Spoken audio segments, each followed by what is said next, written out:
বাংলাদেশ রীতিমতো কাঁপছে, ভারত রীতিমতো কাঁপিয়ে দিয়ে বাংলাদেশের বিরুদ্ধে একের পর এক পদক্ষেপ চুপিসারে নিয়ে নিচ্ছে।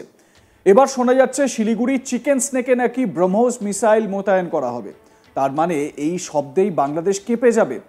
এবার এই ঘটনায় ভয় পেয়েছে বাংলাদেশও। তাদের সংবাদ মাধ্যমেও এই খবর রীতিমতো প্রকাশিত হয়েছে। তাদের প্রথম সারির সংবাদপত্র জনকণ্ঠে দাবি করা হয়েছে, দক্ষিণ এশিয়ার ভূ রাজনৈতিক পরিস্থিতি বর্তমানে অস্থির। ভারত, বাংলাদেশ এবং চীনের মধ্যে যেভাবে উত্তেজনা চলছে তাতে ভারত সামরিক প্রস্তুতি এবং সুরক্ষার ব্যাপারে নতুন একটি কৌশলগত পদক্ষেপ নিচ্ছে। সংবাদপত্রে বলা হয়েছে, দেশের নিরাপত্তা নিশ্চিত করতে ভারত এখন একটি নতুন শক্তিশালী প্রতিরক্ষা ব্যবস্থা মোতায়েন করেছে। মানে বুঝতে পারছেন তো কেমন ভয় পেয়েছে বাংলাদেশ। সংবাদপত্রে এই ধরনের বক্তব্য সামনে আসছে। এই সংবাদপত্রে আরও বলা হয়েছে যে দক্ষিণ এশিয়ার ভূ রাজনৈতিক পরিস্থিতি অস্থির। ভারতকে দায়ী করে তারা বলেছে, আঞ্চলিক উত্তেজনা কমানোর নাকি কোনো আগ্রহই নেই ভারতের। উল্টে নিজের দেশের প্রচার করা গুজব আর প্রচারণায় ভয়েই একাকার অবস্থা নরেন্দ্র মোদীর দেশটি। বাংলাদেশ সীমান্তের চিকেন স্নেককে দুর্গে পরিণত করতে এবার অঞ্চলটিতে সর্বাধুনিক আকাশ প্রতিরক্ষা মোতায়েন করেছে ভারত। ভাবুন কেমন ভয় ধরেছে বাংলাদেশের, যে সেই সমস্ত সংবাদপত্রে মানে বাংলাদেশি সংবাদপত্রে ভারত বিরোধী এই ধরনের কথা সেখানে উল্লেখ করা রয়েছে। এই সংবাদপত্রে দাবি করা হয়েছে, চিকেন স্নেক আর সেভেন সিস্টার্সের পাহারায় যুক্ত হয়েছে রাশিয়া থেকে কেনা S-400 anti missile defence system. মানে বোঝাই যাচ্ছে যে চিকেন স্নেককে নিয়ে আতঙ্কিত বাংলাদেশ। এমনকি সেখানকার সংবাদ মাধ্যমে সেই বিষয়টি উঠে এসেছে এবং বিস্তারিত এর মধ্যে আলোচনাও রয়েছে। বাংলাদেশের একটি নিউজ চ্যানেল 71 টিভিতেও এই একই আশঙ্কার কথা শোনানো হয়েছে। চিকেন স্নেককে নিয়ে নাকি ভারত নতুন চাল দিয়েছে। বাংলাদেশ সত্যি বেশ আশঙ্কায় রয়েছে। এ বিষয়ে আমি কথা বলেছিলাম বাংলাদেশের বিশিষ্ট সাংবাদিক শহীদুল হাসান খোকনের সঙ্গে। তিনি কি বলেছেন শোনাবো আপনাদের।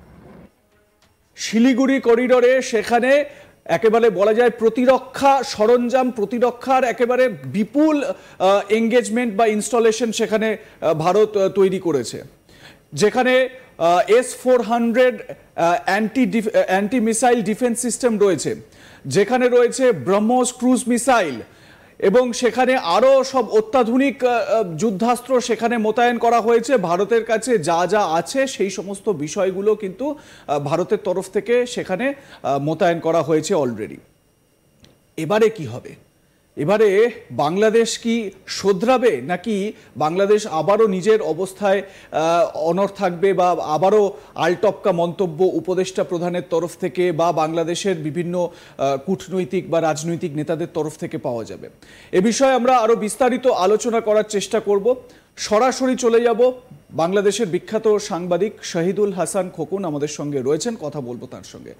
শহীদুল ভাই, যে বিষয়টা এবারে আপনার কাছে আসতে চাইবো সেটা হচ্ছে যে শিলিগুড়ি করিডোরে সেখানে এরকমভাবে প্রতিরক্ষাকে সাজিয়ে তোলা, এরকমভাবে আঁটোসাঁটো করা, এর ইঙ্গিতটা কি? মানে আপনি একজন বাংলাদেশি সাংবাদিক এবং বাংলাদেশের রাজনীতি সম্পর্কে ভীষণ রকমভাবে অবগত, একই সঙ্গে ভারতের সঙ্গে বাংলাদেশের সম্পর্ক নিয়েও আপনি যথেষ্ট অবগত। ভারতের যে এই অবস্থান একদম সীমান্ত লাগোয়া অঞ্চলে, এই বিষয়টাকে আপনি কিভাবে দেখছেন? ধন্যবাদ স্বপন।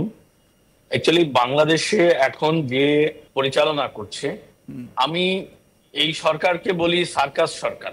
হ্যাঁ, এটি মূলত একটা সার্কাসের যে জোকার থাকে, জোকাররা বিভিন্ন ধরনের রং বেরঙের পোশাক, মুখে বিভিন্ন কালি মেখে, রং মেখে তারা যেরকম মানুষকে বিনোদন দেয়, ঠিক আমার কাছে মনে হয় বর্তমান বাংলাদেশের যে অন্তর্বর্তীকালীন সরকার, এই সরকারটি সেই জোকার সরকার। তারা এরকম বিনোদন দিয়েই যাচ্ছে প্রতিটি ক্ষেত্রে। দেখুন, আমি চিকেন নেক বা ভারতের কি বলে যে সার্বভৌমত্ব বা ভারতের নিরাপত্তা নিয়ে কথা বলার আগে বাংলাদেশের অভ্যন্তরের দুইটি কথা আগে বলে। প্রথমত, এই সরকার যে ভাবে অবৈধভাবে ক্ষমতা দখল করেছে, সেটি কোনো প্রক্রিয়ায় বাংলাদেশের সংবিধান বা বাংলাদেশের স্বাধীনতা সার্বভৌমত্বের সঙ্গে যায় না। তারা এই সরকারটি প্রতিষ্ঠার পর থেকেই প্রথমত তারা বাংলাদেশের মুক্তিযুদ্ধে হাত দিয়েছে, মুক্তিযুদ্ধের বিরুদ্ধে তাদের অবস্থান, তারপরে মুক্তিযোদ্ধাদের বিরুদ্ধে তাদের অবস্থান রয়েছে। আমরা দেখেছি যে বাংলাদেশের মাটিতে স্বাধীন সার্বভৌমত্ব বাংলাদেশে একজন মুক্তিযুদ্ধকে মানে স্বাধীন বিজয়ের মাসে গলায় জুতোর মালা পরিয়ে ঘোরানো হয়েছে। এরপর তারা মুক্তিযুদ্ধের পক্ষে যারা কথা বলে তাদের উপরে হামলা বা তাদের বিরুদ্ধে লেগেছে। তারপরে তারা যখন এই একে একে ট্রাম্প কার্ড গুলো, তারপরে তারা দেশে সংখ্যালঘু নির্যাতন তো মানে মুক্তিযুদ্ধের পর ইতিহাসের সর্বোচ্চ সীমা হারিয়েছে সংখ্যালঘুদের উপর যে নির্যাতনের ব্যাপার ছিল। এরপরে যখন সব কার্ড তাদের খেলা শেষ হয়ে গেছে, তখন তারা ভারতের বিরুদ্ধে শুরু করেছে বিভিন্ন ধরনের ষড়যন্ত্র। ষড়যন্ত্রের অংশ হিসেবে তারা আইএসআই এর যারা বড় বড় অফিসার, যারা সিআইএ এর জঙ্গি গোষ্ঠীর লোক, যারা আইসিসির লোক, তাদেরকে বাংলাদেশে ভ্রমণ করার সুযোগ করে দিয়েছে। তাদেরকে ভারতের যে সেন্সিটিভ সীমানাগুলো রয়েছে বাংলাদেশের সঙ্গে, সেই সীমানাগুলোতে অবাধে প্রবেশ করতে দিয়েছে।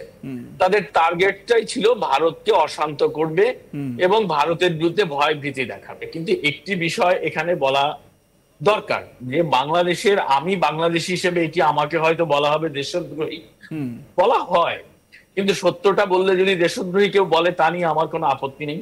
সত্যটা হলো যে বাংলাদেশের সেনাবাহিনীর সদস্য সংখ্যা নিয়মিত অনিয়মিত দিয়ে 1,47,000, সেখানে ভারতের সেনা সদস্যের সংখ্যা 18 লাখের কাছাকাছি।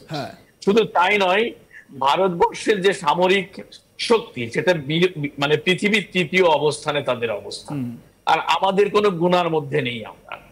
সুতরাং এরকম একটি শক্তিশালী সামরিক বাহিনীর বিরুদ্ধে, একটি দেশের বিরুদ্ধে আমরা যুদ্ধে নেমে সফল হব, এটির কোনো সুযোগই নেই। এটি কল্পনার অতীত, এটা কল্পনা করারই সুযোগ নেই। সেই জায়গায় দাঁড়িয়ে বাংলাদেশের প্রধান উপদেষ্টা বা উপদেষ্টা পরিষদের সদস্যরা বা তাদের অনুসারীরা, ফলোয়ার্সরা, যারা মাঝে মাঝে চিকেন নেক দখলের কথা বলে, মাঝে মাঝে কলকাতা দখলের কথা বলছে, মাঝে মাঝে তারা 7 সিস্টার দখলের কথা বলছে, মানে এই যে হাস্যকর কথাবার্তা তারা বলছে, এই জন্যই আমি তাদেরকে যাত্রাপালার বা সার্কাসের জোকার বলি। এই জোকাররা বাংলাদেশটাকে এমন জায়গায় নিয়ে যাচ্ছে যে বাংলাদেশে তারা জঙ্গিবাদের উত্থান ঘটাচ্ছে একদিকে, আরেকদিকে তারা তাদের দীর্ঘদিনের পরীক্ষিত বন্ধু, আমাদের বন্ধু যারা সত্যিকার অর্থেই বন্ধু, গতকাল ভারতের বিদেশ মন্ত্রী কিন্তু স্পষ্ট করে বলেছেন যে বাংলাদেশ ভারতের, মানে বাংলাদেশের ভালো বন্ধু, ভারতের বাংলাদেশের সবথেকে ভালো এই ভারতই বন্ধু, এরকম বক্তব্য রেখেছেন। হ্যাঁ, তো এটাই আর কি। তো সেই ভারতকে তারা শত্রু রাষ্ট্র বানাচ্ছে। এ বিষয়ে আপনাদের মতামত জানাতে ভুলবেন না। দেখতে থাকুন আজ তাক বাংলা, সাবস্ক্রাইব করুন আমাদের ইউটিউব চ্যানেলটি।